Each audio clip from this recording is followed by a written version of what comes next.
Take us away, Greg. Ba-da-da-da-da-da. Ba-da-na-na-na-na-na. Ba-da-na-na-na-na. Ba-da-na-na. I can't. I'm gonna buy the original '90s X-Men cartoons on DVD. Yeah, I fucking love that show. I never saw it. Yeah. Did you ever see X-Men Evolution? No, Really? X-Men never. Evolution was really good as well. I heard. Yeah, I've never grown up with any version of the X-Men. Really? So, What about the video games? no, Comic books? no. Like of all, I was never a superhero fan as a kid. Wow. Like I would occasionally watch Spider-Man or Batman or Fantastic Four, and everything else was just over my head.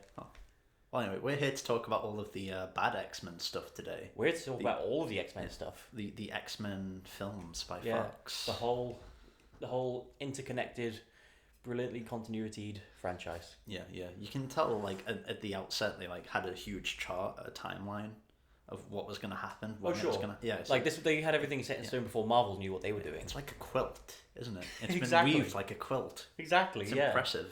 Like the craftsmanship of like bringing the whole thing together. Yeah. In all seriousness, I was reading the Star Wars Wikipedia before Oh yeah. to torture myself, and like they have like the years. Oh yeah. Like that, they'll have like this event occurred in this year. You'll click on the year, and then it'll have like the actual year of it. Like it'll be In Wikipedia. BBY1 or whatever. Yeah. And it'll have all of the events that took place in that year. And I was like, this is There's a lot of background. yeah. There's like over 150,000 pages on the Star Wars Wikipedia.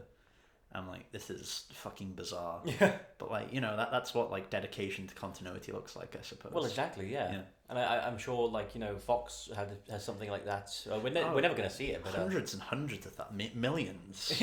millions. Just on Wolverine, and where he was, what he was doing. No, all those millions went into Origins, X-Men Origins Wolverine. You can just tell. Yeah. Yeah. Again, yeah, because it also lines up nicely with the Deadpool movies, I think. Yeah. Yeah. For sure. Yeah. So Anyway, on to serious stuff. We're here to talk about the X-Men movies.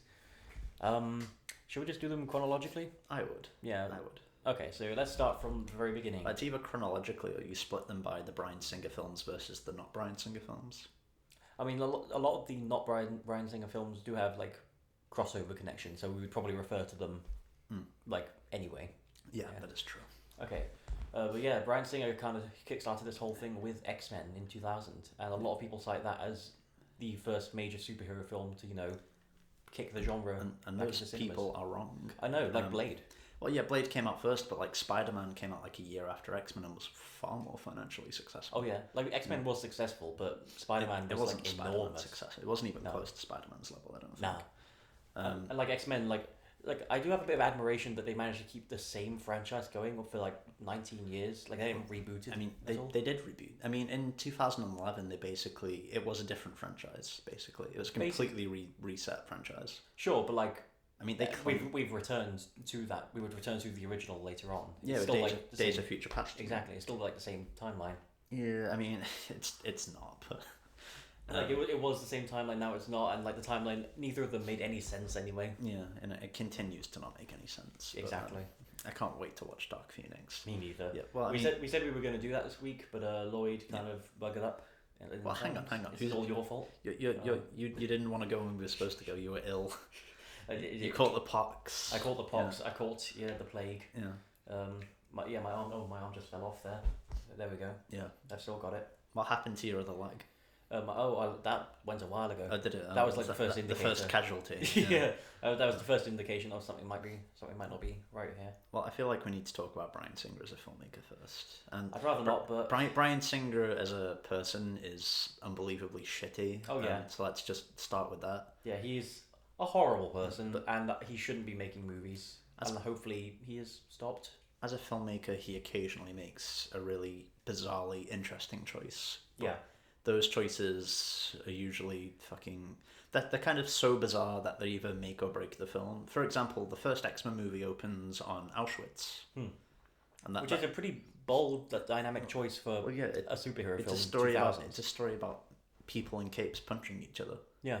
And like I know, like the X-Men specifically have always stood for something like greater and more thematic and related to society. But still, that's a pretty, that's a dark twist. It's a really fucking weird place to open. Yeah, like I like that. I like that they took that step. I mean, really, it's a children's franchise, when you Oh yeah, like Yeah. all superhero like films are basically they're aimed for a wide audience, but like that audience includes children. Can you imagine if like Avengers opened in Auschwitz? Fucking Days of Future Past opens with like bodies being piled into graves. Yeah, yeah, it opened with like a more futuristic death. yeah. Yeah, so it's choices like that kind of make him interesting, but also make him a complete fucking liability. Yeah. Filmmaking wise. I've seen a few. I've not seen all of his films. I saw Bohemian Rhapsody, which was fine. I saw Jack the Giant Slayer, which was very bad. This is fine. The first X-Men, I would say, is like just fine. But at least one of his X-Men movies that he has directed, I think, is fantastic. Which one's that? As a film, Days of Future Past. But we'll get on to that. Yeah, I'm sure we will. What did you think of X-Men 1? When I first saw it, like, because I, was not up with the X-Men craze all that much when it first happening, but I thought I quite enjoyed it when I first saw it. But I've seen it 3 times now, not by choice, just by happenstance, and it just doesn't really hold up. Is the main problem. Like in the first trilogy, because like the first 3 films are a trilogy, even though the last one was directed by Brett Ratner. Yeah. Who was also a scumbag, I think. Oh yeah. It's like what is it about these films that just attracts these Who people? is? I think is it James Mangold and Matthew Vaughn. I think they're the only like ones to get away with it. Yeah, I think so. Well, not get away. Not with get it, away with not do it in the first place. Very poor choice of words. Christ, boy, was it? Yeah, Brett Ratner, go fuck yourselves. But yeah, I mean the first trilogy is kind of bad. I think. Yeah, a lot of people like the second one for some reason. When I first saw these films, the second one was my least favorite. Really? Like I didn't dislike it, but I just thought it just darted all over the place too much and didn't delve up into the more interesting stuff that the first one kind of addressed. But when I rewatched them, the first one kind of dropped in my estimation, and the second one I actually liked a lot more. Yeah. Like it's not perfect, but I think it's a decently solid film. Yeah. I think the problem is I have no idea what these films are about. Really, like what are they about? Like, if you had to describe the X, and I don't mean like what do the characters in it do. Like, what is the story about? Yeah. Well, like, I only really remember them based on like a one-word premise. So in the first film, Magneto wants to make all humans mutants. Yeah. In the second one, he wants to wipe out all non-mutants. Yeah. In the third film, there is a cure, and Jean Grey is going We are insane. the cure. Yeah. Oh man. Yeah, I don't think anyone in the first trilogy has like a character arc really. I think Wolverine does, and Rogue does to an extent. What? Yeah, maybe. I'd say maybe Rogue. Yeah, like I think they're by far the 2 most interesting in this film. Rogue is like a non-entity in the third film. Oh yeah, like she has what looks to be a character arc, and it goes but fuck nowhere. Well, no, she's got like 5 minutes of screen time as well. Yeah, well that too, yeah. And she was supposed to be in Days of Future Past, but She was. they cut that. Like, there is a Rogue cut with her in it that exists that I keep meaning to see, and I hear people say it's better. But I don't know. Like whenever I think of that, all I can think of is the version we got. Why did you not like the first Days of Future Past? I thought you just said that was your favourite. No. I mean, like I've not seen the Rogue cut of Days of Future Past, but I hear people say it's better than the theatrical one. Yeah. But when I think of Days of Future Past, I can't help but only think of the theatrical version and how different can that be? No. I'm really struggling to talk about this film. Yeah, exactly. It's so boringly directed. I don't know what to say about the visuals of it. Yeah, it's not the production design on it is pretty flat. Yeah, it's not very exciting. It has one really funny moment where like Sabretooth throws Wolverine at like the head of the Statue of Liberty. Oh yeah, and he somehow claws it and then spins around and then stands. See, if that was shot in like this year, that would have been like the effects and the technology would have been there to make that hold up and probably look really cool because it's a cool idea. Well, he probably would have grabbed it instead. Sure, but the idea of him like spinning around like one of the crowns of the Statue of Liberty with his claws and then landing back on top. That's a really cool like action little set piece, but it looks really fucking it looks so stupid, like in the way. Because like that just didn't exist in 2000. That technology. It's really funny when he does that. Sabretooth just kind of gives him a look as if to say, "What? Yeah. What was that?" Oh, all right. But weird flex, but okay. Oh man. Yeah, there's a lot of like embracing this film like tries to go in like a more grounded direction, but at the same time embraces the strangeness. But some films make that work. In this one, I don't think it kind of clashes a lot. So you get like Professor X introducing Wolverine to these are my students, Cyclops, Storm, and Jean Grey. Like the costumes and the set design and shit like that is heavily influenced by the Matrix. You can just Oh, tell. Yeah, like all the black leather they wear. Black leather. I think at one point Cyclops jokes about wearing yellow spandex and tights. Like he says like, well, Wolverine complains about the outfits, and Cyclops says, yeah, what were you expecting? Yellow spandex? And I think a lot of people were just like, yeah. Yeah, actually, we were really hoping for that. Yeah. Like, they kind of go with that in First Class, and I don't think those costumes are perfect, but, you know, they're more visually dynamic. Well, Cyclops is an unbearably boring character in these movies, especially the first. He is. Like, I know a lot of people who just, like, flat out hate him and, like, despise him. I'd say Wolverine is too.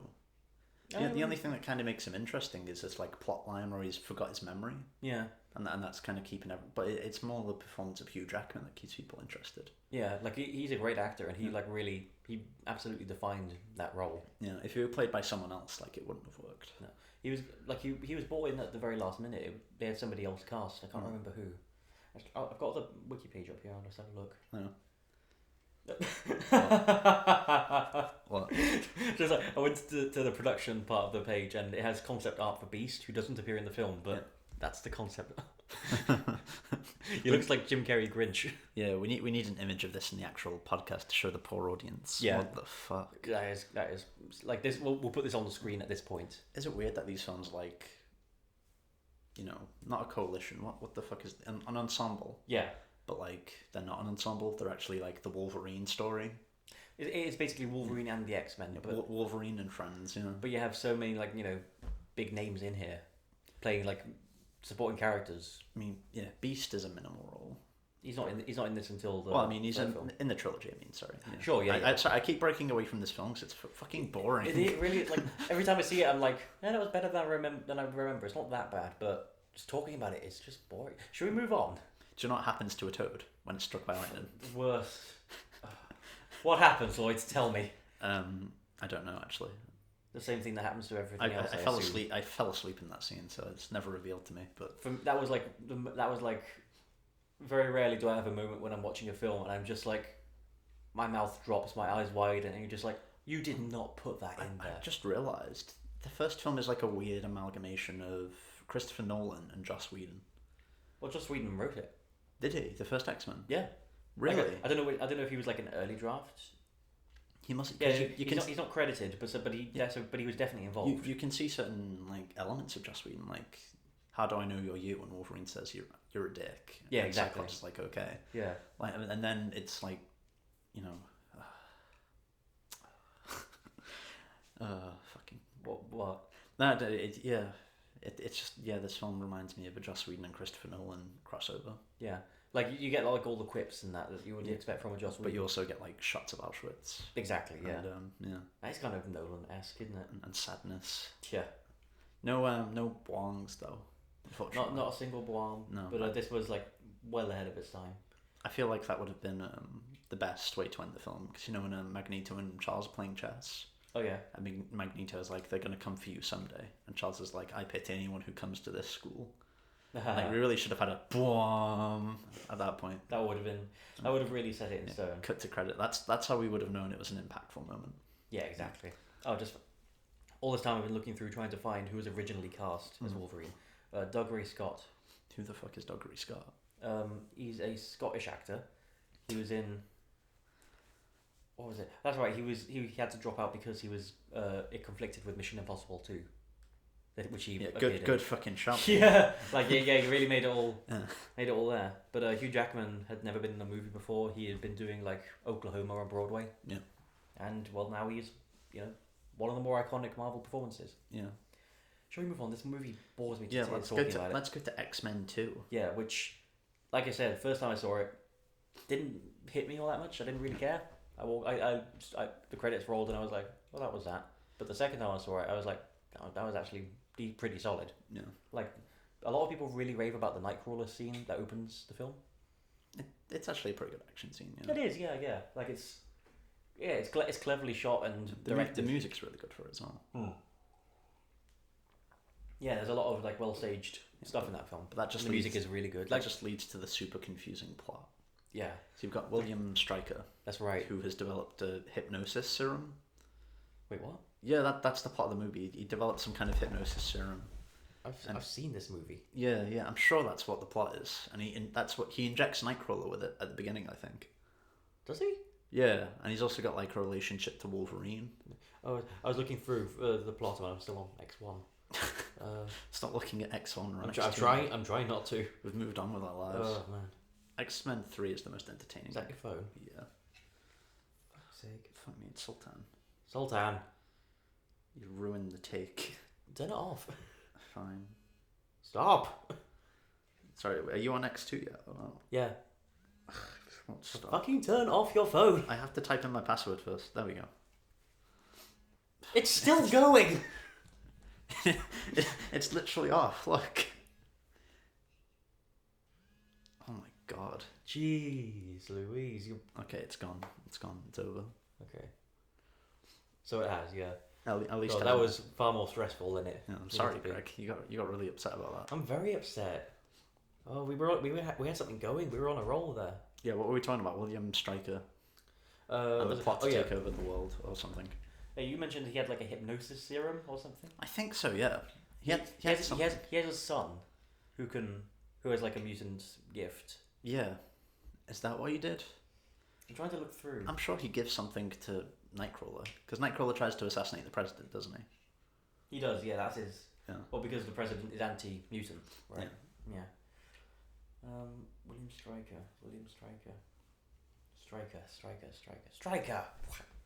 What's that from? That's from Airplane. Is it? Yeah, it's a really funny gag. If you say so. Like, I was counting on you having seen the film. It's so funny that I don't even remember it. Have you found it yet? Have you found the explanation? Yeah. Well, anyway.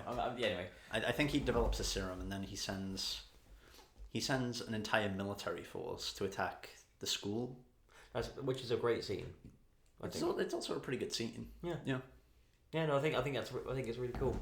Wolverine murders people and children. Yeah. I like that. Yeah. I think this one has a lot of like creative ways, like more creative ways of displaying like mutant powers than the first film. How so? Like just like off the top of my head, Iceman kind of like blowing onto Wolverine's bottle, making it cooler. Oh, sure. Yeah. Just like little details like that. Yeah, kind of what makes it fun. Cool little moments. But and William Stryker, he's a good villain. I think Brian Cox does a good job playing him. Yeah. But do you remember in this film when it's established that Professor X and Mystique are brother and sister? What? Yeah, it's established in the first film actually that they're brothers and sisters and they've got a really intense emotional relationship with each other. I absolutely don't. And that way, when it comes back in the prequels, we know, we're aware. I'm fucking with you. Is this Greg. a Star Wars? No, it's actually not established at all, but it comes back up in Days of Future Past and First Class. Oh, yeah. Christ. Oh, yeah, I forgot about that. But I think in these films they have no interaction. Oh, no, they absolutely don't, do they? Nobody really does. I thought you were making like a prequel Star Wars joke. I was just fucking with you. These films are the Wolverine story. Yeah, they really are. Yeah, and nobody else really matters. I've never actually made that link before. Yeah, like in like all the prequel films, they are really close, but I don't think they see each other in these films. I don't think. Yeah, I think they're on the same plane once. At the very end of no, they're not even on the same plane. She's flying a helicopter and he's on the X jet. That's right. So I don't even think they talk to each other now. Yeah, that is funny. Yeah. God, the continuity is fucked in this. You don't say. Yeah, but yeah, just to kind of cut to the end. Jean dies. Yeah, it's a very emotional moment, and yeah, and it actually is, to be fair. It's staged well in that sense. Yeah, but well, when Cyclops has his only human moment in the films, where he doesn't come across as like a constipated weirdo. He actually shows something resembling sincerity. He cries, and I think he hits Hugh Jackman's chest. Yeah.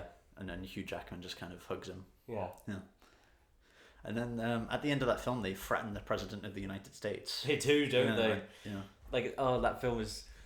That ending is, like, so, like... It's made... This film came out in 2003, but that ending is so 90s. Yeah. Where it's just, like... Because, like, the president is in his room with, like, all of his, you know, officials around him. Yeah. And he's about to make, like, a live TV debate thing. Yeah. And suddenly... the light goes out, lightning starts rumbling, and then the X-Men just suddenly appear. Yeah, because it's so funny. Can Charles freeze time? Is that his ability?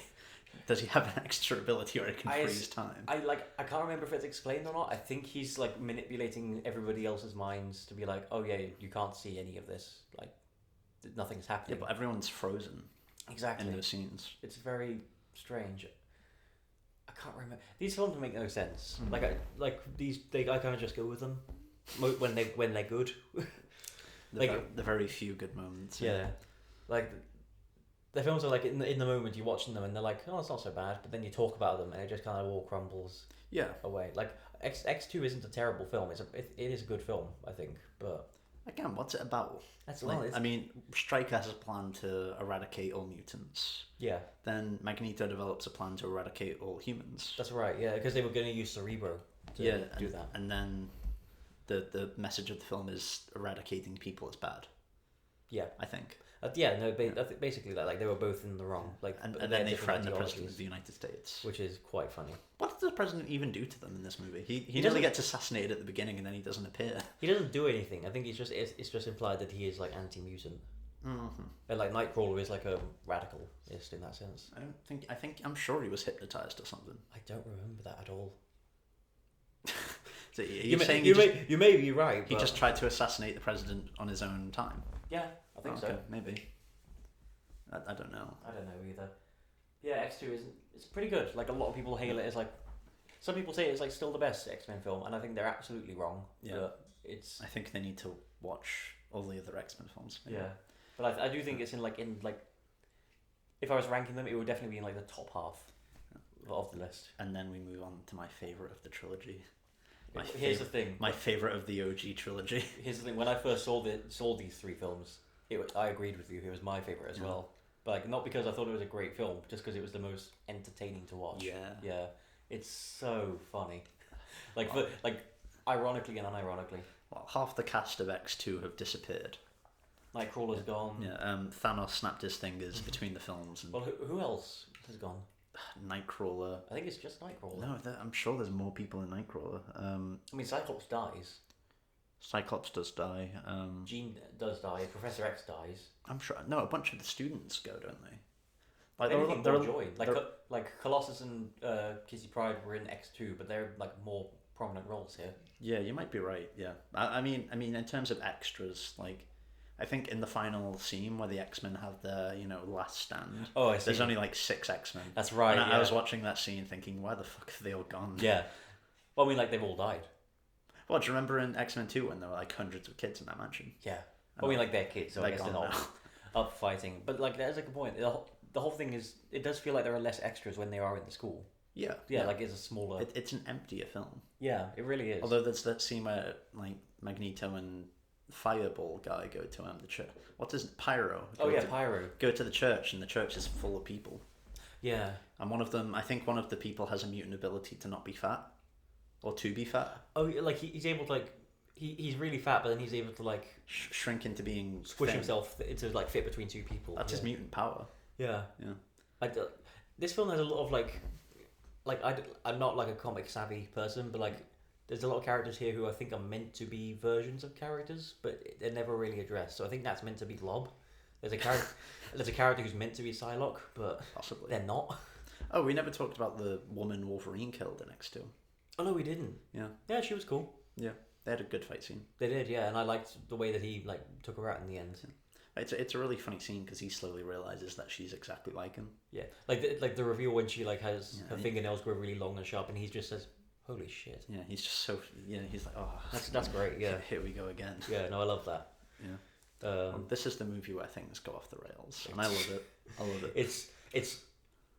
It's a car crash that is fun to watch. Like, nobody's in danger, but you're there for the spectacle. Well, I mean, people die in this film, Greg. I'm talking about the metaphorical car crash. Right. Yeah. Have you ever seen a film where like the stakes are so clumsily raised? Yeah. Like Cyclops is evaporated immediately, I think. Yeah. Like I think in Act 1 he's gone. Yeah, he literally, we see in him a scene where he's been crying, and then he gets on his bike and goes to the lake, and then he blows up. That's him gone. Yeah, like he gets angry and like evaporates several fish, presumably. as he like shoots his laser eyes. Dick move. I know, right? Yeah. And Jean Grey appears. Yeah. Is it explained how she comes back? She's the Dark Phoenix. Oh yeah, so she didn't like really die. I don't know. No. I don't have a clue. No, me neither. I don't know. These films are silly. I don't know why they're so obsessed with the Dark Phoenix storyline. It's really popular. It's very outdated. It's very outdated. Yeah, that's the thing. Like, it was popular for the time, but people remember it as one of the best ones for the time. They keep wanting to bring it back, but they've done it twice now. So if Marvel actually want to do it right, that's going to be 3 adaptations of that one story. Oh God, I hope they don't. No, me too. I hope they just don't bother.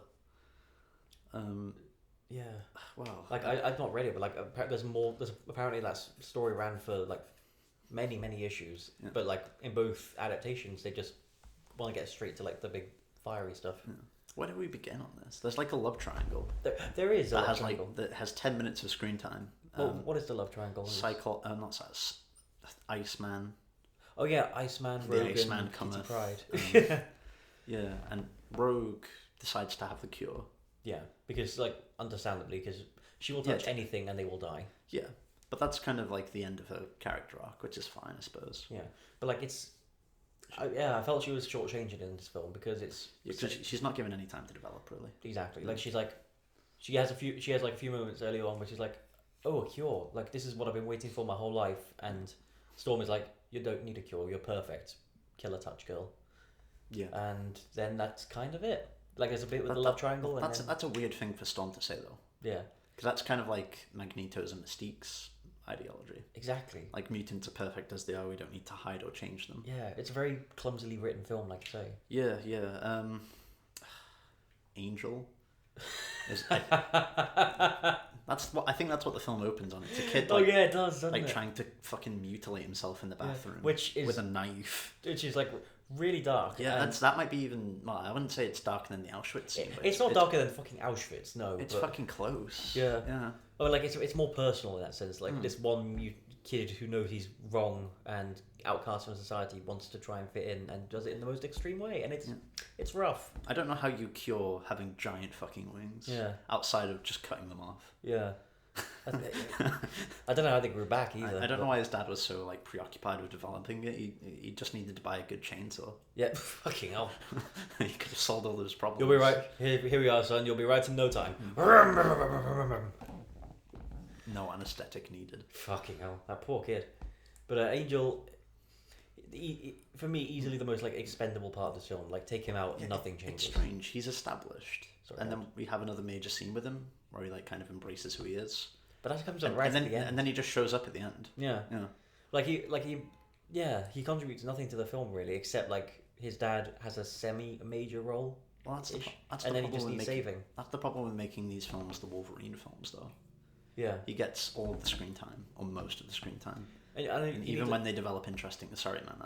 You can go first if you want. No, after you. Even after developing like interesting ideas or interesting plot lines, they just rush them. They really do. Like, he mutilates himself to make his dad proud and fit in. He embraces his identity in the next scene, and he forgives his... Oh no, he goes to the mansion in the third scene. He just kind of appears and waves.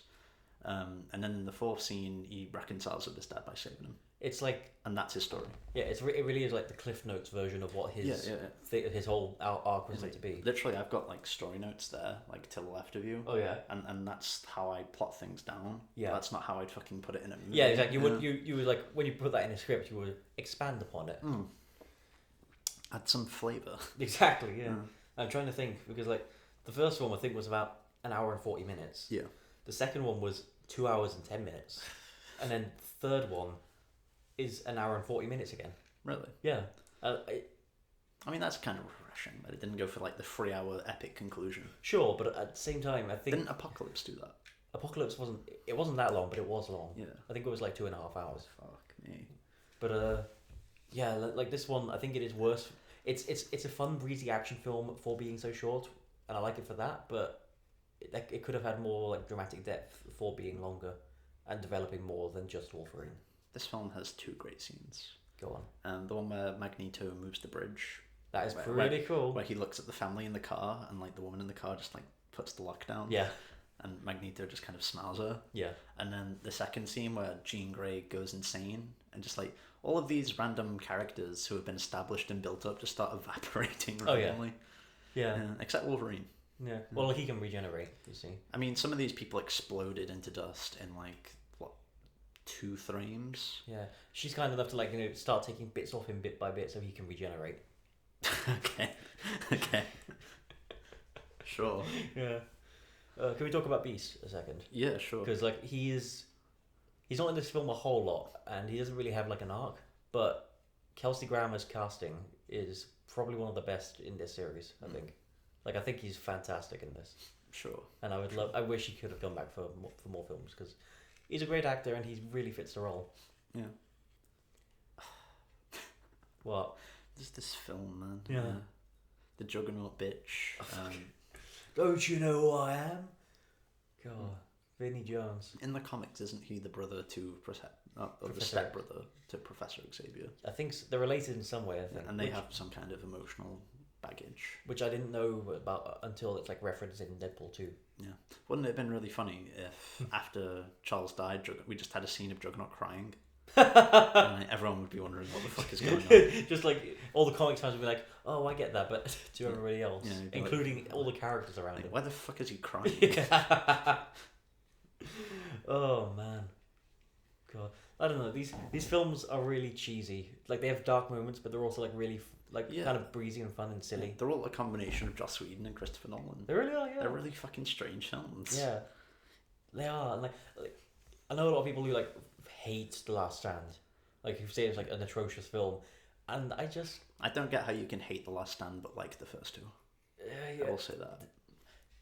There is definitely a departure. You can tell it was not Bryan Singer doing this, so I can understand that, especially for people who are really hyped up from the first two. It actually looked a bit more visually interesting. It was brighter. I found that. Yeah, it was brighter. Yeah, like so I liked it more for that. Yeah. But no, I think X2 is a better film, but I think this one is just enjoyable. It's something to have on in the background. I would watch this over the first X-Men any day. I would rather never watch this trilogy again. Same, but like just personally. Sure.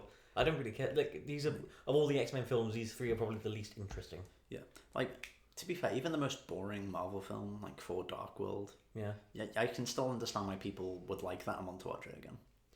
Like when I think about it, there are probably some fun moments in that I even enjoyed. Yeah. Oh no, for sure. Like I don't like despise Dark World. There are like a couple fun bits in it, but I would probably watch X2 and 3 over that. When I think of these films, I just have tonal dissonance. Yeah. Oh, exactly. Yeah. Like it's just white noise. Like I think they're outdated and they've had their day, and they can still be good films like years down the line, but they just don't hold up as well as people think. I think actually my favorite part of X-Men 3. Yeah, I remember my uncle was a big fan of these films. Oh yeah, and he would build up the Iceman pyro fight. Oh yeah, in his own head and in front of people. And like a week before the film came out, he's like, "Oh fuck me, it's gonna be so fucking epic when those two finally go at it. I can't fucking wait." I was sat next to him in the theater. Yeah. And like the look of disappointment on his face when Iceman just headbutted him. And that was it. Yeah. God, that was Is he an X-Men fan, a comics fan? I don't think so. I think he just liked these films. Oh, fair enough. Yeah, I don't think he likes them anymore. Understandably. Yeah. I think few people do. No.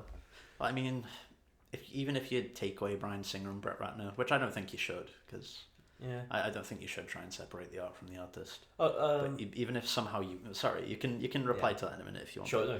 Even if you somehow can do that, I still don't think these are good films. No, that's fair. No. Like in terms of like judging a film for like the craft behind it rather than any personal reasons, I think that's like it's important to like see the person for who they are and judge them accordingly. Sure. So, for example, Bryan Singer, Brett Ratner, fuck off. But I think they've both, like, Bryan Singer has made a couple good films, and I can enjoy them for that without thinking about him. Like I think when I see the films, I watch them for themselves rather than thinking about who made them. Like Truman Show is my all-time favorite film. If Peter Weir, who directed that film, was like revealed tomorrow to be a rapist or something. Weird sex pest. Exactly. Yeah. Then like. Fuck him, he's horrible. Like, and he deserves to like be imprisoned. But Truman Show would still be my favorite film. Deserves to be thrown off a roof. What? I didn't say that. Said it with a lot of passion, Greg. I didn't. Deserves to be imprisoned. Imprisoned? Yeah, imprisoned. Yeah. Okay. Where did you get thrown off a roof from? I don't know actually. Thrown off the prison roof. I don't know. Yeah. I don't know. I don't think he's actually made many good films, personally. Oh no, I agree. I think people always hold up Usual Suspects, but Usual Suspects I've not seen that one. Well, basically, Usual Suspects is a really great twist ending, like The Shining. Yeah. And that's kind of what it's praised for. Yeah.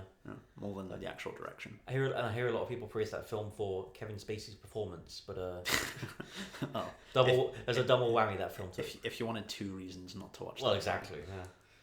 But I do want to watch it because I hear it's a good film. But I would actually say Superman Returns is okay. I've heard but Kevin Spacey is also in that. Well, yeah, exactly. Oh fuck! Just keeps growing. Yeah. Oh god. Oh, man. Are we done with the original? I think so. We've gone on for half an hour about them. Oh, god. And yeah, like I like X2 and 3, and I don't hate X1. It's just fine. Yeah, but they are like the three least interesting to me. I'm really just indifferent to them. Yeah. I don't really think they're about much. I think the themes are very surface level. Exactly. Like I think the themes are there and they touch upon them, but there's just so much more they could have done with them. I like in X2. I do like the scene where Iceman like reveals he's a mutant to his parents. I think, but that's that one scene is really good. But I would say outside of like every now and then, like scenes like that, this film has a lack of humanity, and it's like startling. Yeah, no, that's a good point. I'm not saying we need like complete comic adaptation. No, absolutely. We really don't need Jean Grey going into Professor X's mind and finding out that he's in love with her. What? That happened in the comics. Yeesh. Yeah, and he's like 20, 30 years older than her in the comics. That's grim on a couple levels. Yeah. Well, at least they picked the perfect person to adapt it, I suppose. Brett Ratner. Brett Ratner and Bryan Singer. Oh god. Shall we move on? Yeah. So, on to better and brighter things. X-Men Origins Wolverine. Oh, this film is awesome. You're fucking wrong. This film is terrible. This film is fucking awesome. Why is it awesome? It's the most hilarious action film I've seen since the 80s. Like, do you think it's awesome because it's like Commando? You like Commando? Yeah, it's not good. No. It's just awesome. It can be summed up with the bit where Wolverine, like, I think he clangs his claws to create sparks to light a helicopter, and he just walks away from the explosion. Yeah. And it's all like badass and like, oh, how cool he is, but it's just the cringiest thing. Have you seen the scene where he looks at his clothes in the mirror? I've seen and the they're films, clearly yeah. CGI. It's the worst. And then he slices the radiator open or something. Yeah, and like he fumbles around the room and he just cuts everything in half. Actually, there's a really great scene in this film.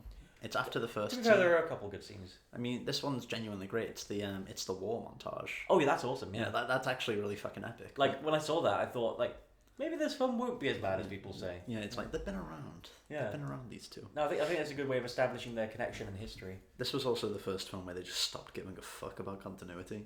Yeah. Yeah. Well, I mean, I think that happened in X3 though, because a character called Hank McCoy appeared on the TV in X2, and in X3 he's been Beast for years and he's a completely different person. Is that true? Yeah. Oh. But like this is the one that I think you're right. This is the one that truly stopped. This is where they like really stopped giving a fuck. Yeah. What do you want to touch on first? Ryan Reynolds. No, Ryan Reynolds was entertaining. I thought Deadpool was alright in this actually. He was, Ryan Reynolds. He's a charismatic dude, and when he's first introduced, he's fine. Yeah. I don't think Deadpool is that great of a character. Yeah. Personally, I think he is overrated, but I do. He's fun to watch in his own films. He's funny, quippy, he breaks the fourth wall guy, but I think that can kind of get tiresome after a while. Oh, for sure, yeah. And I don't mind the fact that they basically sewed his mouth open in this film. Sewed his mouth open? Sewed his mouth closed. It's very different, Lloyd.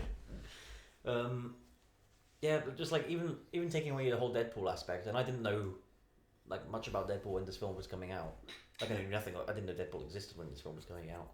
But he's just not very interesting. Like as a force for Wolverine to fight. No, he's a proxy, isn't he? Yeah, exactly. They couldn't have Wolverine actually settle his debt with William Stryker in the film and like complete his arc because it happened in X-Men 2. Exactly, and they respect the continuity of these films. Exactly, like we'll just wipe his memory again, like a quilt, Greg. Yeah. Like a quilt. Like a quilt. Perfect. Oh man, just seamless, Yeah. But yeah. Who played Stryker in this again? Who played Stryker in this again? He played the villain in Wonder Woman 2. Oh, Danny Houston. In Wonder Woman, yeah. Oh, yeah, that's right. Yeah, and you actually see his kid. There's a scene where he's looking in the freezer or something, and his kid's just there. Yeah. Weird film.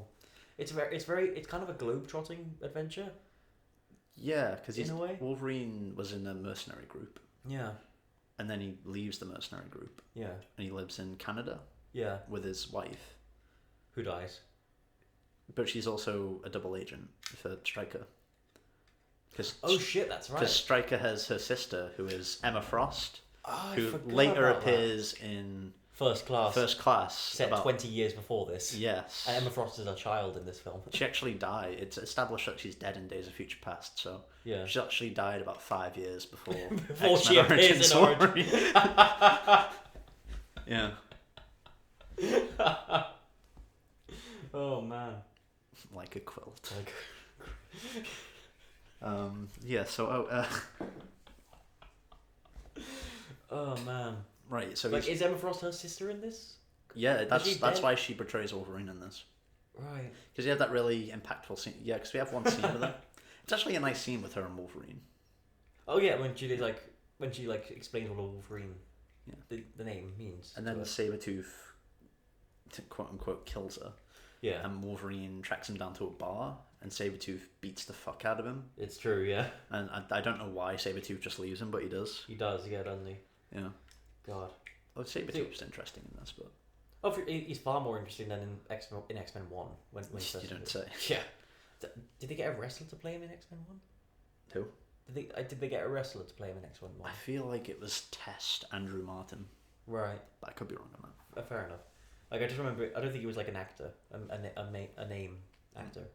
But yeah, they got Liev Schreiber for this film, and he's a good Sabretooth. Yeah, he's awesome. Yeah, no, he and Hugh Jackman have a good dynamic together. Yeah. Will.i.am. Yeah, Hugh Jackman has to track down his old friends, and one of them is Will.i.am, who I think has teleporting powers. Yeah, he said specifically, I will accept this role. I think he said something like, I will accept this role if I can be a character like Nightcrawler. Like Nightcrawler. Yeah, like he wanted to have the powers of like Nightcrawler. Oh, okay. What did he say? Although he initially did not get on with the casting director, he got the role because he wanted to play a mutant with the same power as Nightcrawler. Okay. He enrolled in boot camp for the part. Boot camp? Why? To get in shape. Oh, well. Shouldn't have bothered. Yeah. Would have been funnier if you were fat. Oh god, that scene with Blob in this. Oh, yeah. It's a bit... oh god, when he's like... What's Bob's powers? Is he just impervious to shit? In like the comics, he's meant to be like able to absorb... I think he's able to like absorb like damage or whatever, or he's impervious to shit. But he's also really fat. That's like the form it takes, I think. But in this film, he's just really fat. Yeah, like he has that power before he becomes fat. He just becomes fat. Yeah, exactly. Yeah. But in the comics, he's like his fatness is like a result of his mutant power. Yeah, he's really great in X-Men Evolution. Is he? X-Men Evolution's a really good show. I heard, yeah. Like I know one of my favorite voice actors is Scott McNeil, and he's Wolverine in that. Yeah. Yeah. Yeah. Well, that's actually an ensemble series, though. So. Well, yeah, they got a lot of like major. This is the Wolverine and Friends series. Boy, is it! Well, it literally is, isn't it? When you think about it. Yeah. He is like the only character that matters. Yeah, for real. Yeah, he is a part of everything. He is intrinsic to every event. He absolutely is. Like, it does all come down to him. Even in Apocalypse, where he didn't need to show up, he shows up. Exactly. Yeah. Like, I think Days of Future Past, the comic run, has nothing to do with him. But he's the lead in the film. Yeah, I think they actually send Kitty Pryde back in the comics, I think. But in the film, she's the one to send him back. Well, we're going to talk about Days of Future Past. Yeah, we'll get on to that. I really want to talk about Days of Future Past. Sorry, I'm cutting ahead. Well, I mean, he meets Gambit as well, doesn't he? He does. And Gambit does something. There's a lot of like moments in this film where like the purpose of it doesn't really like land and isn't very memorable. It's just like to show off a cool thing. Well, it's like fan service, isn't it? Exactly, yeah. But it's like, who actually knows enough about these characters to really buy tickets to watch them? Yeah. Like nobody knows, because this came out in 2009, like before like the major like Marvel boom happened. Yeah. So I mean, you'd have comic fans. Sure, but like you'd maybe have fans of the cartoons. Sure, but like people, I feel like if this film came out now, more people would be excited to see Gambit appear in a film for the first time, whereas back then it would have been just the comic fans. Yeah. And like anybody else watching it would be like, Who's this? Yeah. Well, Wolverine loses his memory at the beginning of this one. And at the end of this film. Yeah, this starts another trend in the X-Men films. An entire fucking film to explain one simple character beat in the last films. Yeah. It's like in this film, and in the first trilogy, Wolverine has no memory of who he was. Yeah. And so in this film, we need to establish why that is. And that's what it all builds up to. That's actually the crescendo. Right. Like, his wife dies in this film. He's basically like, who the fuck was that? And that's like how the film ends. Really? Yeah. Well, he speaks to Gambit at the end as well. And Gambit's like, hey, Wolverine, how you doing? Does he? And I was like, I have no idea who you are, dude. Oh, God. I forgot about that. Yeah, because Gambit jumps out of a plane, hits another plane with a staff. I think this is what happens. Sure. Lands on the floor and like sends purple energy everywhere. Yeah. That's funny. And Wolverine just forgets who he is. Yeah. This is one of the most boring films I've ever seen. It's really not, though. Like I don't think anything it does is all that exciting. It's fucking hilarious. It's funny, but it's just boring. It's action overload, maybe. Oh, for sure, yeah. Where like you just see it so much that it's just white noise. But like the action, I could forgive that if the action was like, well choreographed. But it's just too much. It's just like, it's A, an overload, and B, like over stylized. Well, and there's no moment where I'm just like, oh wow, that was really cool. We have a weird Cyclops sequence where he's in the school, and I think he burns half of it down with his laser vision. Do we? Yeah, and so Stryker kidnaps Oh god, him, we do, don't we? He ends up at the facility or whatever, and then in the end, all the kids escape, but we don't really know any of them. Yeah. Like, we know one of them is Wolverine's girlfriend's sister. We know one of them is Cyclops. Yeah. And the rest are just kind of... Yeah, the rest are to be determined. Yeah. And then James McAvoy shows up at the end on his plane and smiles creepily. Well, it's not James McAvoy. Okay, right. Patrick Stewart. Okay, right. But they like CGI de-aged him. They do, and it doesn't look good. Yeah. Somehow it looked better in The Last Stand when they did that. He looks like he's about to offer them lollipops or something like that. Oh, Jesus. It's a really messed up film. Yeah, it's easily the worst one for me. Like, easily. Yeah, I don't know, it's just so comical for me. Yeah. I can't help but like it. No, that's totally fair. Yeah. Shall we move on? It was actually written by one of the Game of Thrones writers as well. Oh, was it? Mm. Well, that explains a lot. Yeah, which... I've not seen Game of Thrones. It really should have spelled, like, the end of things to come for Game of Thrones, I think. What, this film that they worked on? Yeah. Do you mind if we just take a quick 2-minute break? Surely. I need a piss. Right. This on here? Just the pause. Just the pause, okay. And we're back. Lloyd has relieved himself. We can talk about X-Men again. Yeah. Alright, so X-Men 1. I think Bryan Singer doesn't direct this film very well. You mean... oh, yeah. Yeah. No, Sorry, are we going back to the very beginning? I'm joking. Oh, okay. Good. I don't want to talk about that. Yeah. But, so what's... Yeah, X-Men First Class came out next. This is a really good one. I saw a lot of people say... This is really bad effects, but it's actually a really good film. This is my controversial opinion. I don't like First Class. Why not? For me, it just has no story. How so? What happens in it? Tell me. Well, Magneto has a revenge story, and his entire plot is about getting revenge. Yeah. And after he's got his revenge on Kevin Bacon. What's the name of Kevin Bacon's character? You tell me. It's a good question. Fuck. He's in charge of the Hellfire Club. Anyway, after he gets his revenge on Kevin Bacon, like, he's not satisfied.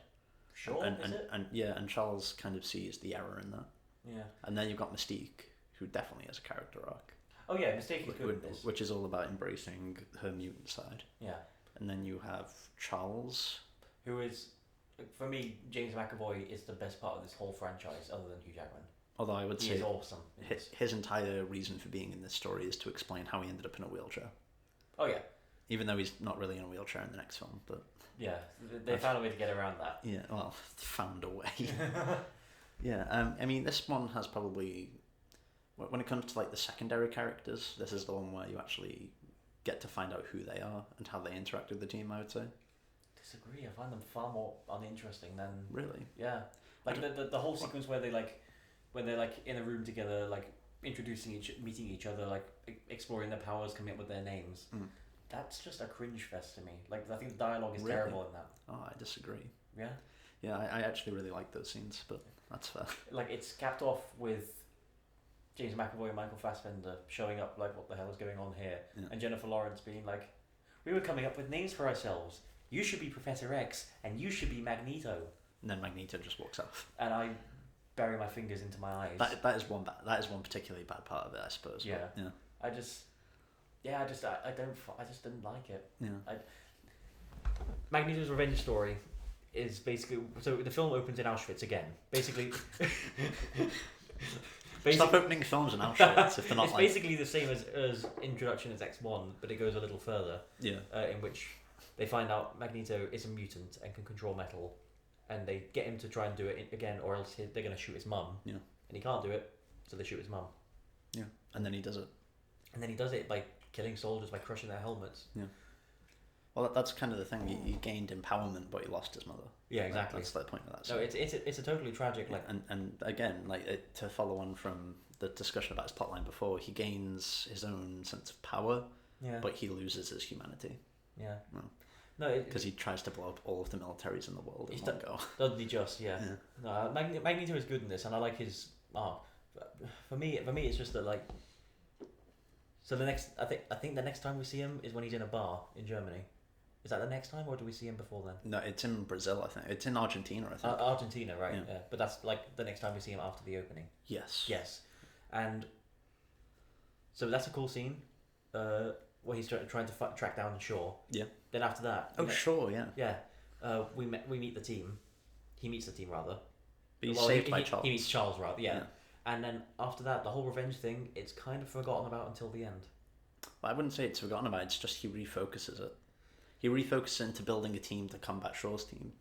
That's the idea. That's why he's the more serious one of the entire group. Yeah.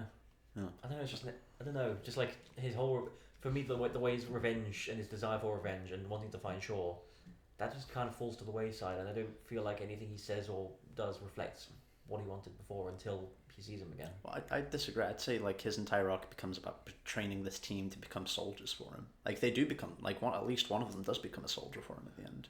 Mystique and the Butterfly Girl. Yeah. Yeah. He's like trying to radicalize people. He's like him and Charles kind of come together for a mutual goal. Yeah. I mean, they do this training thing for, mutually beneficial reasons, but they ultimately have different paths they want to take. Yeah. No, for me, that kind of comes out of nowhere. I mean, that's the entire film, though, Greg. Yeah. I don't know what to say. Yeah. Well, I mean, if that's the entire film, then that's just not a film I'm very interested in. I feel like that's a character arc that should be. Again, it's almost on. Shit. What did you do? I dropped my memory stick. Oh. Sorry, continue. Is it, well, you've maybe lost my memory now. Oh, sorry. That's alright. Magneto, yeah. Ironic. How ironic. It could save other things onto itself. Oh, man. Yeah. What we took? Magneto. Magneto, yeah. So, yeah, no, just like, again, it's an ensemble film, more so than the others, even though it is mostly about Xavier and Magneto. Yeah. But I feel like his arc should still be more. It should have been more focused throughout. We should have seen more of it. I feel like there were a couple of scenes that were meant to be for him that were just taken out. I mean, it is a mainstream superhero film. I would say that as well. Sure, yeah. But I feel like other mainstream superhero films, including other X-Men films, are able to do that better than this one. I would disagree. To be fair, I actually can't watch this film without being a bit sad. Oh, why? I liked quite a lot of the secondary characters in this film. Oh, yeah. And then they're all just fucking dead in the next one. Yeah. Except maybe two of them. Well, Emma Frost is dead, Azazel is dead, Angel is dead. Yeah. Well, that was a big fuck you from Bryan Singer to Matt Vaughn, I think. Yeah. And Matt Vaughn was going to direct Days of Future Past. Originally, yeah.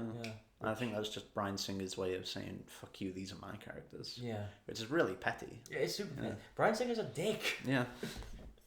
That's why I don't like Days of Future Past, though. Oh, you don't? No. Oh, well, we're going to have two disagreements. We'll get on to that. Yeah. But, we probably fundamentally disagree on what is the third best one in the franchise, I'd say. Probably, yeah. Yeah, I don't know. Just I find the effects in this are kind of silly, and like they are TV. Yeah, and effects for me that's not a deal breaker. A film can have bad effects, like Black Panther. That's a superhero film with bad effects, and that's still one of my favorite superhero films ever. Yeah. But because of the storytelling in this one, I don't really get on with it. Okay. I think it just could have been more refined. Yeah. Okay. But that's just me. Anyway, I know a lot of people love this film. To be fair, it was slapdash production. I think they literally did it in And I know it had a notoriously short production time. Did it? Yeah, and pre-production and production were notoriously short. Right, I didn't know that. Like, I think Matt Vaughn like scraped it together. Wow. Yeah. Well, fair play to him for that. It's like, have you ever played Fallout New Vegas? No. That entire game was made in like 18 months, from like development to completion. Really? Yeah, it's fucking awesome. Wow. Well, fair play to them for that. Yeah.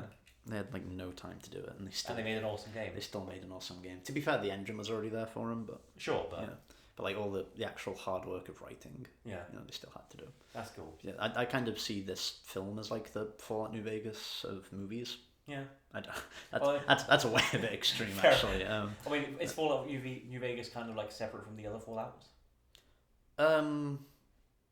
Yeah, kind of. Yeah. I guess that comparison fits. Yeah. Technically, Fallout 3 and Fallout 4 are separate entities from Fallout 1 and 2. Like, New Vegas is a sequel to 1 and 2. Yeah. Whereas Fallout 3 isn't a sequel to 1 and 2, really. Right. It's a strange franchise, Greg. Fair enough. I will get into it someday. Mm. Is that everything on First Class? Like, I don't hate this film. There are things in it that I like. That I really like the score in this film. Like the music's great. Yeah. I thought this was. I wouldn't say it's like a Guardians of the Galaxy 2, but for me this is like an Avengers. Oh, like Guardians of the Galaxy 2 is that one of the top ones for you? For me, yeah. Yeah. Where it's like it's actually exploring ideas, and it's exploring them really well. Of course, yeah. Whereas this is more like an Age of Ultron, where it's like it's got interesting bits in it, but it's not fleshed out enough. Sure, fair. But I still kind of like it. It's got a charm. No, of course, yeah. No, I know a lot of people who are really high on this film, and kudos to them for that. Yeah. There's one really great scene where the Hellfire Club kidnap this general, kind of, and one of them can generate tornadoes or something, and he like kind of slowly throws one towards the general, and the general just stands there and goes, "What did you put in my drink?" And that's a really great scene. That's good, yeah. And Kevin Bacon has a pretty great death in this. Oh yeah, the coin. He puts a coin in his head. Yeah. That's actually really great and really fucked up. Yeah, no, I love that. It's also a nice personal detail that Magneto kept that fucking coin. Yeah, and used it to kill him for like who he wanted revenge. It does raise some questions though. Like, why did he store the coin? Presumably, because that no. Yeah, that's what I think too. Unless he kept like the same pocket all these years. I just like to think that Kevin Bacon was frozen in position. And as soon as the coin touched his forehead, he smelt it, and he could just smell his ass. That's the last thing he ever experienced. Just like his last thought before death was, oh god, what is? Stop. Oh man, should we move on? Yeah. Okay, so First Class. Okay, I was gonna say next on is Days of Future Past, but no, it's not. We got the Wolverine. It's Wolverine Boringins. For me, this is a better film than Origins, but Origins is more memorable because it's worse. I haven't actually seen this one. You've not? No. Oh well. I've seen bits and pieces, but. Oh, fair. Well, I'll touch on it lightly. I don't have a lot to say. I saw the post-credit scene. Oh yeah, post-credit scene's alright. Yeah, but then like the next film opens with like. Again, well, I think hundreds of years in the future because society's just so changed or whatever. But. I mean, it can't be hundreds because most of these characters are still alive. But. Well, I mean. Yeah. It wasn't the next day. Yeah. It was quite a while away after the post-credit scene of this film. Yeah, for sure. The Wolverine, Hugh Jackman's bloody living on his own in the mountains, and then he go in Japan. I think. Oh no, I think he goes to Japan. Well, he has PTSD as well, doesn't he? Yeah. Does that come back up, or? It's not mentioned in Days of Future Past, so. No, it's addressed here and there in this film. It's like the main point is that like he loses his regenerative powers. And there's an old man that he meets who he saved in World War II in Japan. Sure. And then he goes on a bloody adventure, and there's a bunch of mutants, there's a bunch of ninjas, there's no turtles, but there's Wolverine has a bit of a fight around with some in Japan, and I can't remember what the plot is. It's just very it's very unmemorable. Okay. Like there's a couple of cool action sequences that are well directed. Like this is James Mangold. He did Logan, as well. Yeah. But well, this is basically just the film to bridge to Days of Future Past, isn't it? I think. Basically, yeah. Okay. But like the bridge is the post credit scene. The rest of it didn't really need to exist. Mm. But Yeah, Hugh Jackman's great in this, and he's fun to watch, and there's some fun action sequences, and he has good chemistry with the two, female leads in this. Yeah. And then it just gets stupid by the end. Yeah. Well, okay. That's all I have to say on it. That was the next chapter in the Wolverine story featuring the X-Men. Oh, he was in First Class as well, wasn't he? Oh yeah, we forgot to mention that. He has a great cameo in First Class. Yeah. Yeah. But again, he's part of everything. Yeah. You can't have one without him. Yeah, exactly. That's why First Class is just I can't see it as having been a total reboot because he's in it. Yeah. Yeah. I mean, it still tries to. To fucking reboot everything. It tries. Yeah. But anyway, Days of Future Past. So you don't like this one, do you? No. No. Why is that? Several reasons, man. Like, where do you want me to start? Wherever you want. It's the fucking Wolverine story, but it's a story that doesn't even involve him. Like, he's the central character, right? He's pivotal to, like, everything working in this film. He kind of brings the pieces together. But he doesn't have any kind of arc. No. Or anything. No, not really. No. Like, I think what makes me like this film so much is that the X-Men series up until this point has not been exactly tight focused and keeping in line with continuity. But I think if you know, I think it's a really good film if you don't know or remember all the X-Men lore and history. Yeah. But I think if you do, then it's a very satisfying payoff, and you know who Wolverine is by this point, and he is the main character, but it's not about him. He's not like the focus of the story. But he is the focus of the story. He's like the audience surrogate. He's pivotal to the story even happening. Like he brings it all together, but the story is about restoring the future and getting Charles and Magneto to love again, basically. Are you quoting like fucking Pink lyrics? They're not broken, just bent. Just give me a reason. Yeah. I think this is James McAvoy is the best part of this film. He's the only person with an arc. He is besides Jennifer Aniston. He's an amazing actor, and I think he's so well cast as Xavier. And this is his best performance in all these films. And this is probably my second favorite of all the X-Men films. I think this is fantastic.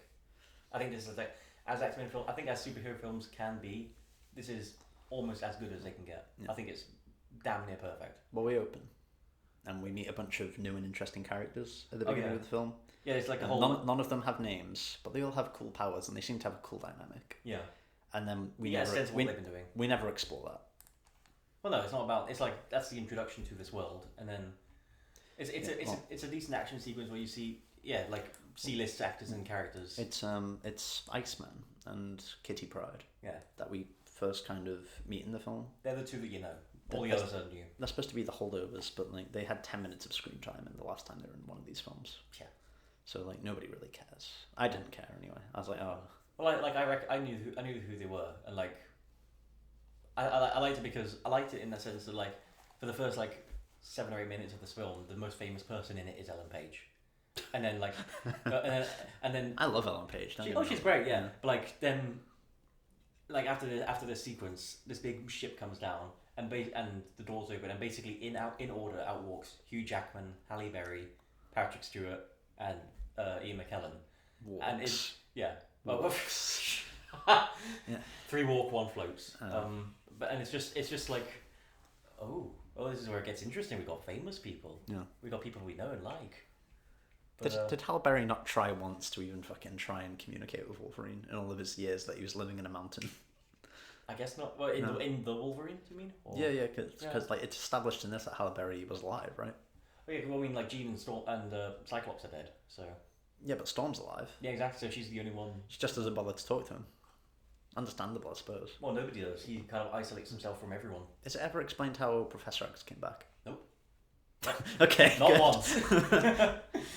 This film works like. I think this film works great as a standalone film. Okay. But knowing that there are other films before it. It might work good as a standalone film. I think it's all the better for that. Like I can watch this film any day of the week and without having to ever think about any of the other X-Men films. And if something from a previous film is addressed, I'm like, oh yeah, that's right. Yeah, that. I did like the dynamic between older Magneto and older Charles. Oh, when they were very regretful about fighting. Yeah. And they realised they just wasted so much time. Yeah. What the hell is that? I actually have no idea. Oh. Someone coming in? Yeah.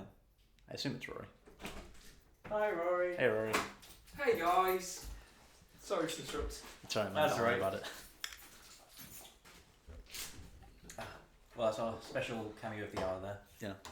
Yeah. So what's this film about? What was I talking about? Oh yeah, so the plot of this film is basically it's set in the future, and there are these. Except when it's not. Except when it's, we'll get onto that. Yeah. And there are these like killer robots designed to track down mutants, and they basically the technology has evolved too far, and they can track down mutants before they're born. They can just sense the X gene, which which is in within all mutants, and kill them before they even come into this world. And it's basically. And the X gene has to be one of the most unpredictable genes of all time. Does it? Yeah, absolutely. Like you can either control metal, grow claws, have the power to be thin and fat at will. Yeah. I think it's so. I think calling all these things mutations is so funny. Yeah. To be honest. There's a point where like the fucking bar on mutations must be so fucking low. Yeah.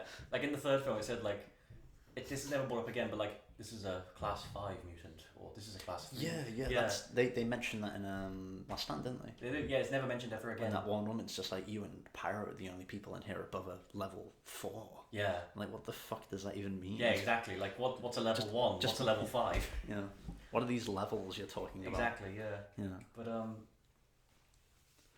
But yeah, like so yeah, the future has gone to hell, and these surviving mutants, most of the ones we know are dead in the future, but they think that they can somehow Kitty Pryde can send people through time.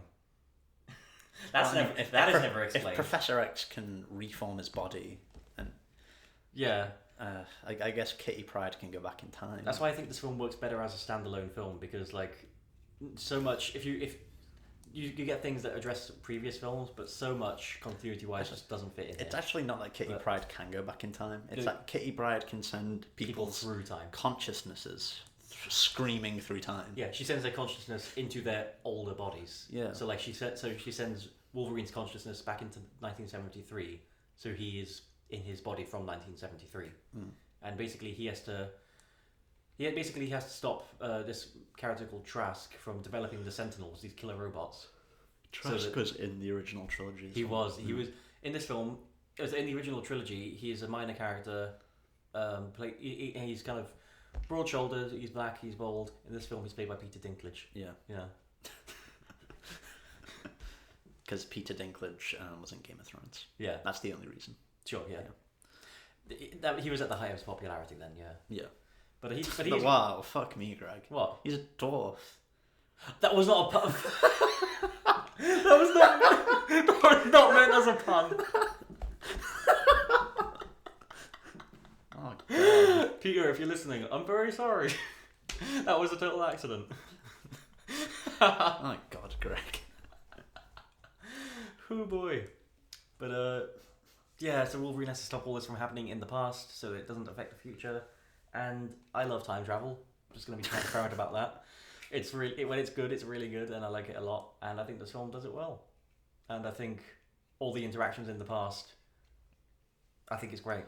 And I really like Nicholas Hoult in this. I didn't like him in First Class, but I think he's really good in this. I love James McAvoy. I think Michael Fassbender is really good. The Quicksilver sequence is amazing. Yeah, there are some really good scenes in this. Yeah. The rest, Jennifer Lawrence kind of ruins it for me. Really? Because she looks so fucking bored. I didn't get that at all. She looks like she doesn't want to be there. I got that. We'll get onto Apocalypse later, but I got that in that. But in this one, I think she's great. Yeah, I mean, she has a 1,000-yard stare quite often in this movie. Yeah. Well, she's on a very different path to when she was in First Class. What? The actor. The Mystique. Oh right. Okay. I say, what are you talking about? Oh man. Yeah, I guess. Yeah. I think our thoughts on First Class and Days of Future Past are basically the exact opposite. Yeah, pretty much. Yeah. Like James McAvoy has a good character arc. Yeah. Every time I've seen this film like 5 times. Magneto's just in prison, isn't he? And they have to break him out. Yeah. Oh no, there's this weird part in the film where Professor X, because he's in prison for killing John F. Kennedy. That's right, yeah. And Professor X is like, why did you kill John F. Kennedy? And he was like, I was trying to save John F. Kennedy. Because he was trying to, like, he saw the assassination was going to happen, so he wanted to, like... Did he have Kitty Pryde's time travel powers too? Huh? Magneto. I don't know how he... I guess he was able to just see it. He was just able to do that. How did you know he was a mutant?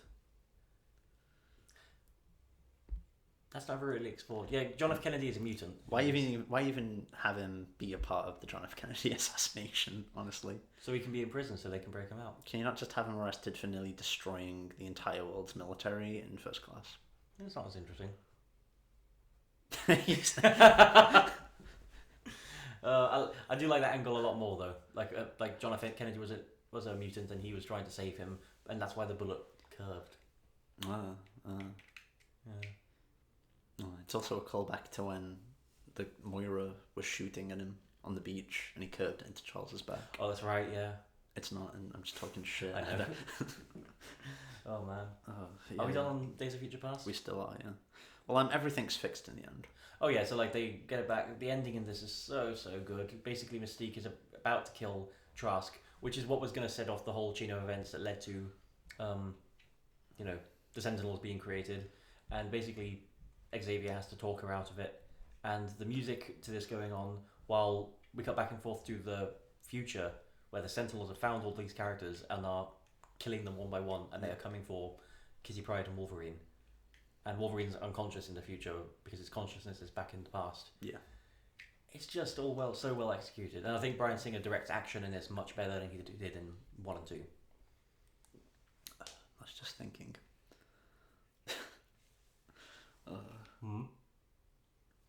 Basically, in Wolverine, X-Men, A Days of Future Past, featuring Wolverine, he only really goes back in time to give Charles Xavier a pep talk. Yeah. He's completely ineffective after that. He's along for the ride, yeah. Well, he introduces them to Quicksilver. Yeah. Who he knows for some reason. Yeah, somehow. Yeah. Like, mutants know each other, you see. Oh, yeah. I mean, he's just a kid living in his basement, but... Yeah. Yeah. And then, he doesn't really do anything after that. He gets beaten. Yeah. And then Magneto sends him into the sea. Yeah. And then... And that's it. That's the thing, like, he's the main character, but he's not, like... that's why I don't think he's, like, the main point of the film. Yeah. Yeah. Like, it's all about Charles and Mystique and Magneto, really. No, I get that, but, like, they were also the main characters in First Class. But they didn't need Wolverine there to make them main characters. Yeah. But they did here, because, like, they wouldn't have come together on their own. And I think... They might have done. What if Charles Xavier just sent a message back to himself briefly? That just would have been far less interesting, I think. How so?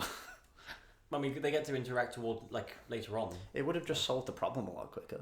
Yeah, but, like, that's the thing. The film would have been less exciting and interesting. I don't think it would have been. I think... I think Wolverine being the main character doesn't, like, make the film any worse for it. I think because... I think he's the audience surrogate, and Hugh Jackman is still really good as Wolverine, and what he's able to, like, convey to Charles. He has a really great moment with Charles towards the end when he's, like, convincing him that he can go ahead with all this. Is that where he allows Charles to speak to himself in the future? Yeah. So what I just suggested, Charles going back to his own head and speaking to himself. Yeah, but, like, doing is that... your favourite part of the film. That's not my... I mean, but doing that from the get-go, that would have been too easy. Like, that on its own would have been not as interesting as what came before. I just don't like how... Because it is a sequel to First Class. And Charles is still... And The Last Stand to an extent. Yeah, and Charles is still a proactive character at the end of First Class. But in this film, he's just like a bitter drunk who doesn't bother calling anyone. Well, all the prequel films, they're set like 10 years in between. So the first one was set in the early 60s, this is set in the early 70s. That's the thing. If you just fucking picked up the phone and called Mystique, though... Yeah, but like... Or just used his Cerebro to find I can't remember what happened, but they had... Well, yeah, no, that's something at the end of First Class, though. She had, like, sided with Eric, with Magneto. Yeah. But at the very end of First Class, he's still like a proactive character, though. Yeah. He's still like, I'm going to build this school. I'm going to get the kids together. We're going to actually, make a better world. I'm sad about Mystique and Magneto, but... Yeah, and clearly he did that, and then 10 years, in the 10 years in between then and now, it fell apart. I mean, it's never explained, though. That's actually a more interesting story. It's an interesting story, for sure. How the fuck Charles went down the rabbit hole. I'm pretty sure it's not explained long, but I think Beast does have, like, a line when they're all in the mansion, explaining why he got that way. I don't know. I don't know. I think all the actual interesting ideas and interesting characters are all either dead, or kind of incomplete. Like Magneto's just in prison because really it's just because he's in prison. The John F. Kennedy thing was just like a fucking weird detail. Mystique is on a mission of revenge, I think. Yeah, because like Trask is very anti-mutant and she's not about that, and so she wants to kill him. But again, I thought it was more because all her friends died. Oh yeah, that too. But, yeah. But watching that story would have been more interesting. Yeah, no. Like the place where these characters are at, where Magneto is like trying to be helpful and just protect people, like John F. Kennedy, and where Charles has become an embittered drunk, and where Mystique is like losing her friends and being driven closer and closer to the edge. I think those are more interesting stories than what we got in this. But like of all those stories, what is the end game of those stories? It's where we are in the film. Well, you would eventually get to. Better yet, just don't make this film. But this film is really good. Just continue with the timeline. I disagree. Well, I mean, sorry, I do. No, that's totally fair. You're allowed to. Like Matthew Vaughn pitched a trilogy originally. This is like very recent news that just came out. But he pitched a trilogy where First Class was the first one.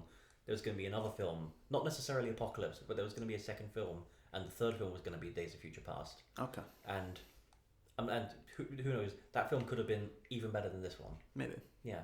But Fox was just like, no, this script is great. You have to do this one right now. And Matthew Vaughn was like, no, fuck this. And so he was out, and Bryan Singer came on board. It's once again a studio messed with the director's vision. Exactly. The same thing happened with Edgar Wright. Yeah. Oh, for sure, yeah. But I think this film is still great for it. That's fair. Yeah, that's fair. I think we'll leave it there for the sake of our friendship. We'll leave it there. You're on thin ice. Yeah, we'll try and wrap this up real quick. Well, what have we got next? What was after Days of Future Past? It was Deadpool. It was alright. Yeah. It's a comedy film. Every time, I really liked it when I first saw it. Yeah. And the second time I saw it, I liked it even more. And every time since, I've liked it less. I like how it's very self-aware about the fact that it's quite generic. Yeah. In the opening sequence. Yeah, that's the thing. Like that's one of the things that disappointed me each time I saw it is that even though he points out that what's going on is quite generic, it's a pretty generic film. Yeah. Like oh no, I'm no hero. That's the angle they went with. I think that's actually a line at some point as well, isn't it? Oh no, exactly. Yeah. Like that's just like that's been done so many times before. Well, the most interesting parts of this film were his interactions with Metal Man and the teenage girl. Colossus and Negasonic Teenage Warhead. Yeah, those were the best parts of the film. We'll get onto Deadpool 2 in a minute, but Colossus is probably my favourite part of both of these films. Yeah. Like he's just a great foil to Deadpool. And the scene where he beats him up on the bridge and just like breaks both his wrists and his ankle. Yeah. That's brilliant. But yeah, what else is there to say about Deadpool? There's not a lot, is there? Like I think it was a great like sensation when it came out because it was an R-rated mainstream superhero film, and it is funny. Like I've seen it and I do laugh, but like the jokes, like the last time I saw it, I was like, yeah, I remember that bit. That was funny at the time. Yeah. Yeah, it's not a bad film. It's just you know what you're getting when you've seen it, and I don't think it holds up on repeat viewings. Yeah, probably not. What are we on now? Apocalypse. Okay. Apocalypse, yeah. Back to another interesting one. Wait, what? Well, this one was a funny one as well. Yeah. Like here's the funny thing with Apocalypse for me is that it's not terrible. It's about probably about a 3-star film, but it's one of the only films I've seen where a single element makes me not like it. What's that? Apocalypse. He is among the worst villains I've seen. I don't know. I really like that scene where Storm asked him what he was doing, and he said, "Learning." I think what he said was, "Learn." There's a review I watched around the time this came out, and it was like a group of professional critics, and one of them was like watching the credits as it rolled by, and Oscar Isaac's name came up, and he turned to his friend and was like, "Who was Oscar Isaac in that?" Wow. You don't really think Oscar Isaac when you're looking at Apocalypse, do you? No. Well, I mean, it's probably a good thing for his career, I suppose. Yeah. Well, I mean, he's come out lately and said like, "Oh no, I hated doing that film." Yeah. It's just, it's not the worst thing. It's just, it's mostly kind of boring with some fun bits and some good character interactions. But it feels like it was trying to counter the Avengers in a way, trying to be like spectacle. Yeah, they want it to be the big film. Yeah. But it's fucking awful. Yeah, and like literally the only thing that changed by the end was Charles became bald. Yeah. It's the explanation for how Charles got bald. Yeah. Wolverine, of course, makes an appearance because why wouldn't he? Exactly, he has to. Yeah, contractually obligated. Is Deadpool the only one where he doesn't? Before Logan? Well, he does in the final scene of the film. I mean, yeah, Ryan Reynolds wears a Hugh Jackman mask. Yeah. He makes his cameo. Yeah, so yeah, I guess so. Yeah. And he's technically in Deadpool too, because Deadpool travels back in time. Yeah, but that wasn't like new footage though. That was from. No, but still, Wolverine's in the film. Sure. Yeah. Yeah. Oh man. Yeah. What did you think? Yeah. What are your general thoughts on Apocalypse? It's boring as fuck. Yeah. Like, a lot of these films are boring as fuck. They really are. Yeah. Like, where does this film open?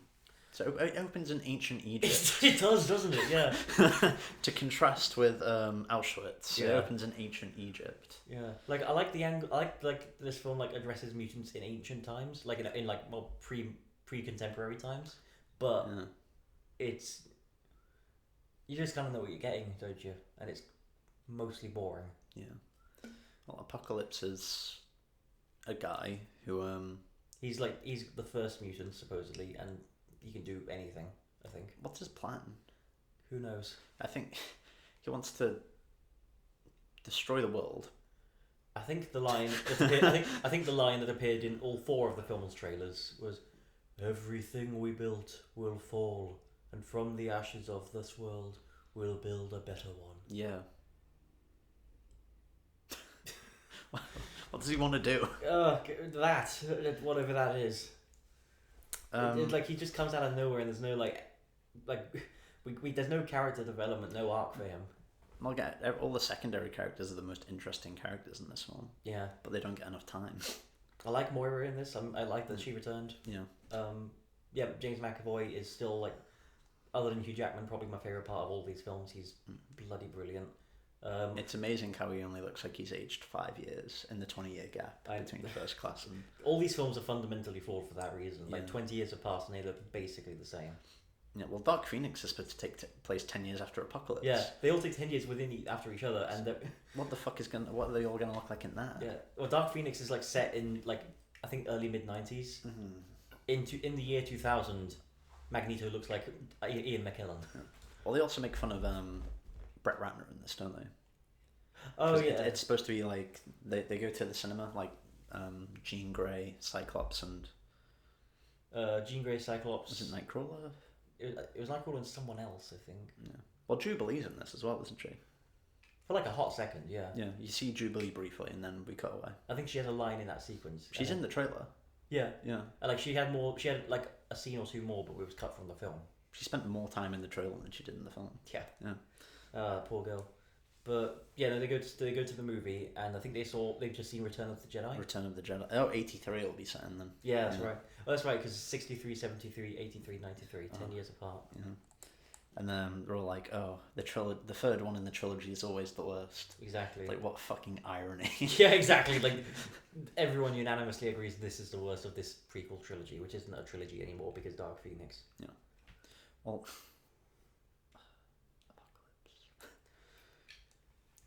I don't know what else to say. Again, there's no character arcs. There Again, really Charles goes bald. Yeah. Does Mystique just learn to become a leader in this? Is that her arc? Yeah, by the end of the film, she's kind of leading the X-Men, other than Charles. Okay. But like she's leading the X-Men under Charles. Yeah, and then you've got Magneto, who doesn't learn a thing. No. Who actually doesn't he annihilate like most of the planet? Yeah, he is responsible for that, isn't he? Because like Magneto tells him to harness his inner power, and he can control. He's basically an opposite Toph from Last Airbender. Yeah, he can control the fucking plates of the Earth or something. Yeah, like he starts off being able to the control magnetic metal, poles. Yeah. Now he can control like the ground beneath him. Yeah. And he wipes out cities. Yeah, he kills millions of people, and then at the end of the film, him and Charles are like, "Oh, we'll see you again, old friend." Yeah, goodbye, Eric. And he just walks out the door with a big old smirk. Yeah. God. Like I Days of Future Past, it doesn't have.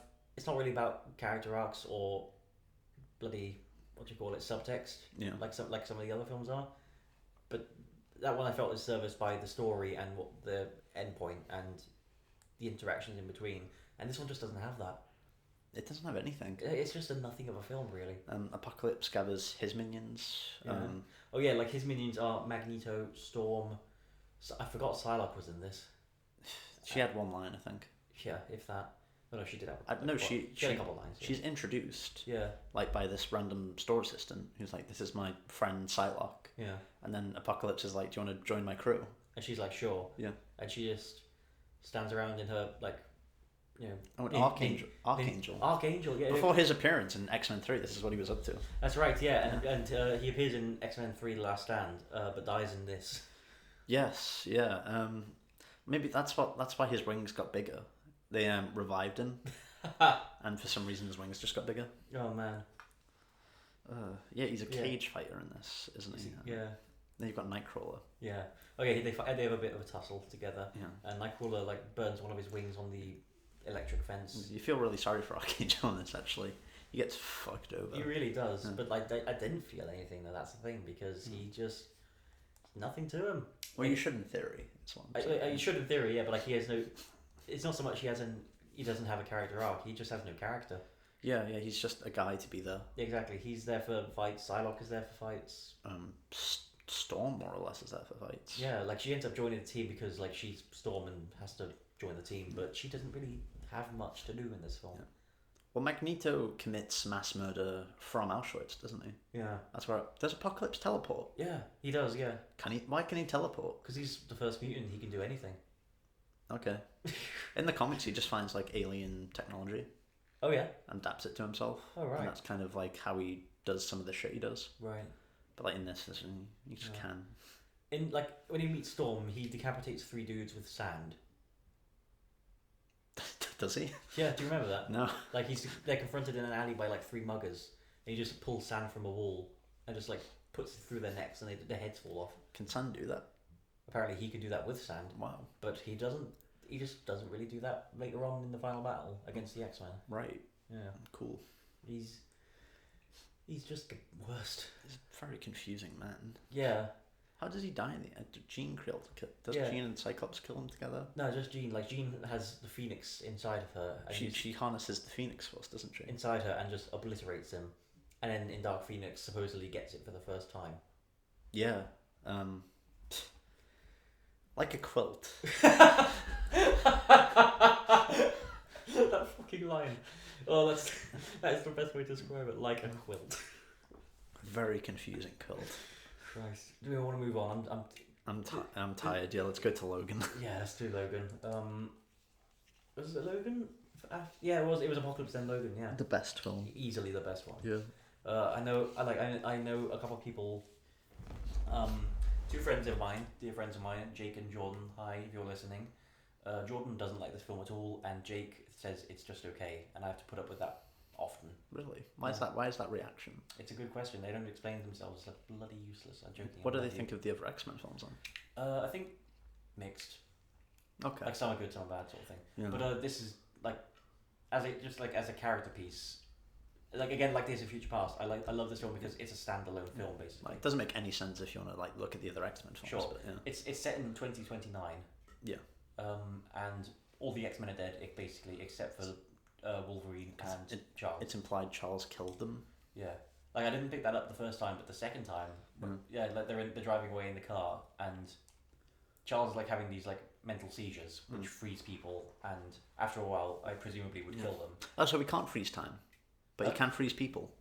Presumably, yeah, no, he can do that with his mind. So I guess that's what he did next to. I suppose. Yeah, but but he does that at one point in the film, and they're listening to a radio news broadcast, and they're like, and there's a sudden like surge of energy that throws people in place. It was kind of like that thing at the X-Mansion, which killed several, and then Wolverine turns off the radio, and you're just like, oh shit, he killed the X-Men, and. Yeah, that's a neat twist on the source material as well. Yeah, I mean, like doesn't Wolverine kill them in the comics? In Old Man Logan? Yeah, he's kind of tricked into killing them all. Yeah. But no, like this film is no fun. It's not fun at all. No. But it's very grim, and it's a bitter film. but it's appropriately grim and bitter. Exactly. It doesn't have any fucking shots in Auschwitz. Yeah. It doesn't have a kid mutilating themselves in the bathroom. Yeah. It's like an appropriate amount of, bitter and twisted. I like it when those films like go in that sort of darker direction, because it just feels more, that's what like appropriate for like these mutants existing in the world, but then they countered with like all these campy. I mean, it's things. not a tonal dissonance in this film. No, exactly. Like this film has a tone and it rides that line through. Yeah. It's brutal. Like, it's a character study for sure on mostly Logan, but also on Professor X. Yeah. And when there is action, it's not like action a minute, but when it's there, it's pretty grim.